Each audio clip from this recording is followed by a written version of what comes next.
What's up, everybody? Welcome back to the channel. Today I want to talk about some tips that you can use for college interviews.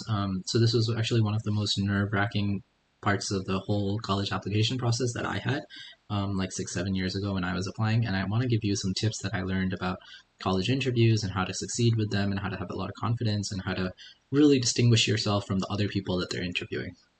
So the first thing is really do your research on the school. Figure out what differentiates that school from other schools you're applying to, and what your 4-year track would kind of look like if you went to that school.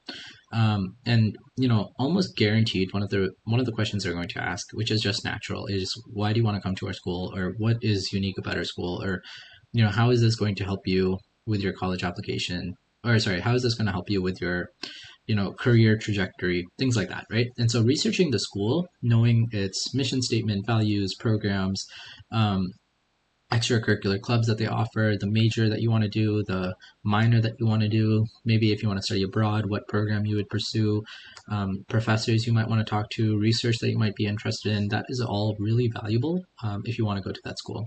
And I would kind of be prepared for one specific question, which is, what makes this school unique to you versus other schools? So like, how is this school going to help you in your career trajectory? Why this school? All those questions are ultimately asking what makes this school different from the other schools that you're applying to. And so if you're applying to a school, like let's say you're applying to Johns Hopkins, right? And you want to do medical. You want to do the medical path, right? You can mention very clearly how Johns Hopkins is going to improve your chances of getting into med school because it's a very rigorous program. You can mention that if you want to do like allergy clinical research, that's something that's definitely offered at Johns Hopkins, but might not be offered at a lot of other schools. The opportunity to get involved in a lot of clinical case studies, that's something that might be offered at Johns Hopkins, but not other schools. Like things like that kind of really helps you explain your answer and explain why you're a good candidate. So you wanna be like pretty well aware of at least 2 to 3 benefits of that school that are not offered at other places. If you want to be a computer scientist or a software engineer and you are applying to Georgia Tech, that might be a good opportunity for you to mention like specific programs that you're going to be pursuing, the specific major that you're going to be pursuing, things like that, right? So develop an answer that's maybe 2 minutes long that explains 2 to 3 specific benefits that school has that other schools don't. Okay, next thing is practice your answers. And so I think that a mistake people make is that they think that they want to like make it naturally flow and so be a little bit less prepared for the interview. And I think that actually practicing your answers makes you feel a lot more comfortable, a lot more confident, a lot more go with the flow, because you kind of already know a lot of the questions that they're going to ask, and all you have to do is just be like, oh, I know like generally what they're going to ask. I feel pretty comfortable. Feel pretty confident. And when a lot of the interview is not actually the answers you're giving, it's your delivery, right? I think the same thing about stand-up comedy as I think about interviews. A lot of the times stand-up comedy is kind of based on how much fun the comedian is having with their performance, how much they're laughing at their own jokes, how much they're laughing with the audience, how comfortable they are. It's kind of the same with your interview.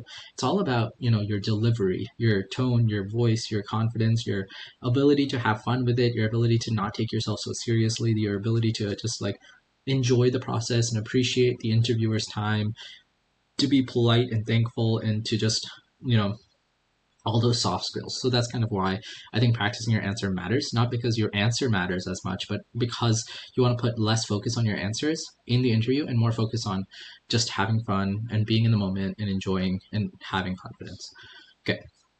The next thing is dress appropriately. So dress you don't need to dress in a suit and tie or like a total business skirt or something like that, right? You can dress with like a button-down shirt and a sweater that's formal, things like that. But just dress sort of business casual, or don't dress in a t-shirt and shorts and a cap, right? Don't dress how I'm dressed right now. Dress appropriately so that you're showing that you really appreciate the time, that you're taking the interview seriously, and that you're being serious about everything. Okay, be on time, be punctual, arrive on time, show that you're respectful. I'd actually recommend showing up like 10-15 minutes early and just sitting there. And it takes off so much pressure if you're just early, because you don't have to be punctual. You don't have to be like late and kind of sorry and like start off on a bad foot. Okay. Be personable, be positive, be in the moment, be friendly, polite, positive, smile, make eye contact, engage in active listening. I think it's a little difficult to do this when you're a little stressed out. So I would practice like active breathing or meditating for like 5 minutes before your interview. Maybe on the car ride there, just like close your eyes and like focus on your in breath, focus on your out breath. Don't worry too much. And that's kind of all you have to do to just be personal and positive. Okay, be prepared to ask some questions. If you have some questions beforehand that you want to ask, then that's always a really good idea. Okay, finally, you want to be honest and authentic. You want to sort of not lie in your interview. You want to be authentic. You don't need to sort of exaggerate in any of your answers to make your interviewer impressed.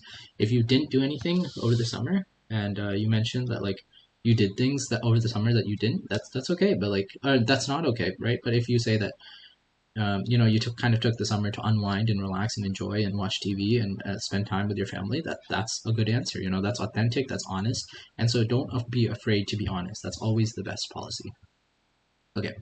And finally, just send a thank you email for your interviewer for thanking them for their time and reiterate your interest in the school. This can be as simple as sending 2 sentences that says, "Hi, Miss Jennifer," or something. "Thank you so much for your time. I really appreciate the answers to all my questions and helping me out with the application process.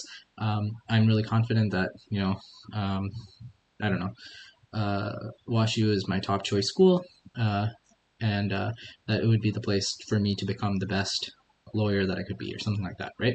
And then just say thank you and then your name, and that's all you have to do. But just send it within 24 hours of your interview and just say thank you and reiterate your interest in the school. And that can just leave a positive impression and just thank somebody for their time, because a lot of times they're just volunteering their time, they're not being paid, and so that's always a good idea.